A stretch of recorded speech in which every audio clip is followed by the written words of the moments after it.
Today is November 2nd, 2025.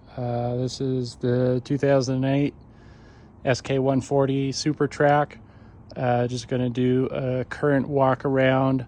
Just finished kind of getting it cleaned out for the winter. Slash I clean it out 3 or 4 times a year, just from running it like any mulcher. Cab flips up just like any other large frame cat CTL. It's on some pistons, one side, the other side is missing.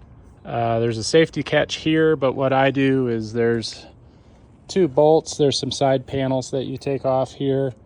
There's 2 cab bolts that you undo, 24 millimeter, and then it'll pivot back. But what I do is I'll take a long chain, doesn't have to be a real large one, but I'll run it up to the top cooler and wrap it around the mount up there, and then run it over this support bar, and I'll put a loop in it. And I've got a winch on my truck, which makes it really easy and controllable for pulling this up and down. Used to pull it with excavator or the forklift or whatever, and it's just nice to stand here with the remote and go right to where that catch is and lower it down. And likewise, I'll take that winch, and this is the main radiator core, which hinges up. It has 2 supports, but these are really well known for going out, and they've been replaced once or twice before already.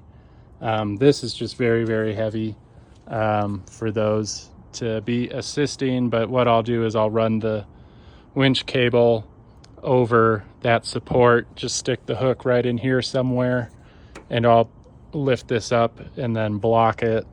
And it allows for pretty good access to the engine and the back of your pump drives, hydraulic tanks. This air filter comes off really quick. It's just this 1 bolt. You can turn this elbow off, and then you can kind of lay on top of this if you need to work in the back there or really get in there. It is straight piped with the exhaust, no muffler or anything. So it is pretty loud, but that also doesn't take up a lot of space. Really minimizes the heat. And when you're operating this, the coolant temperature, really regardless of what you're doing, how hard you're working, or the outside temp, assuming your coolers aren't clogged and you're full on fluid, this machine sits right between 180, 185 on the high side. If you're not running it really hard, it'll get down to 170, while you're operating, so it doesn't run hot. Same with the hydraulics. Assuming your roof cooler and your main cooler are blown out and clean, your temperatures usually just sit around 140, 145, 150 is pretty normal. Besides that, 130, 120 when it's cold out. This machine does not run hot, which is a big bonus.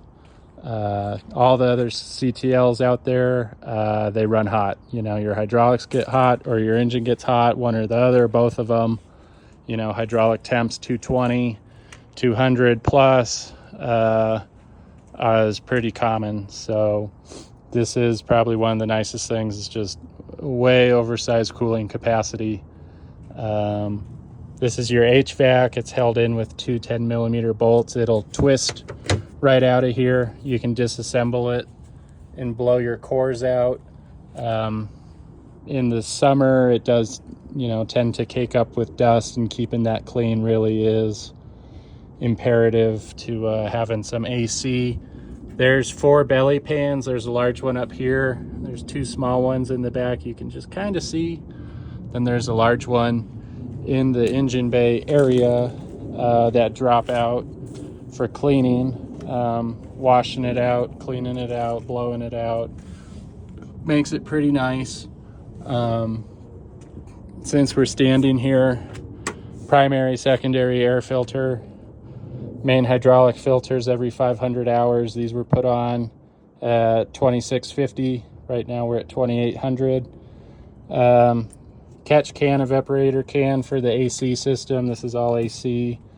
That was new. We put this compressor on. That's new this summer, so it's got less than 200 hours on that. This bracket broke off in 2024 and we had it rewelded, so that should be good for another 3,000 hours. Really basic system here, a couple of high-low switches, but this does need to have a proper drain and fill. You know, the AC, it's okay, you know, it keeps it tolerable, but it doesn't freeze you out by any means. Let's see what else. Oil, I'm about to change 2,600 hours, so I do 200, 250 just because of the life this machine lives is pretty hard. So oil will be changed, cat filter will go on. I threw that on in a pinch. I generally just run cat filters because they're good quality. Same with fuel filters, were changed at 2,650, primary, secondary. That's really it for filters. You do have this electrical plug if you need to jump up to the battery if it's dead for some reason. Hydraulic fuel or coolant fill is up here. This flips up and that's where you fill your primary coolant. Hydraulic tank caps right here. With the arms up, it's really easy to fill even with the cab down. And this is right about where you want it with the arms up because it will rise when you lower them a bit. As long as you're honestly on here, it's safe to operate. I've got a Milwaukee pump, and it's pretty easy to pump it in there if you're really having to add for some reason. But you can also get a funnel. It's got to be a really long neck or bendy funnel to fit in there, but you can fill it that way too. The electrical, I went through this spring, cleaned it all up best I could, tucked it away, cleaned it up. It was really a rat's nest with just guys getting in there and kind of picking it apart. So it's pushed all back in and zip tied up nice now, so shouldn't have issues with that. This is your high side and low side pressure transducer.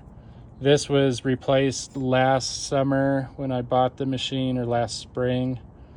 On the low side, I believe. These older style, or excuse me, this is the new style, the smaller one. These older styles are discontinued.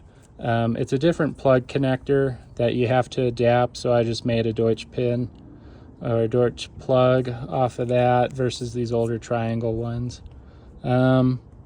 I've got the part number for this.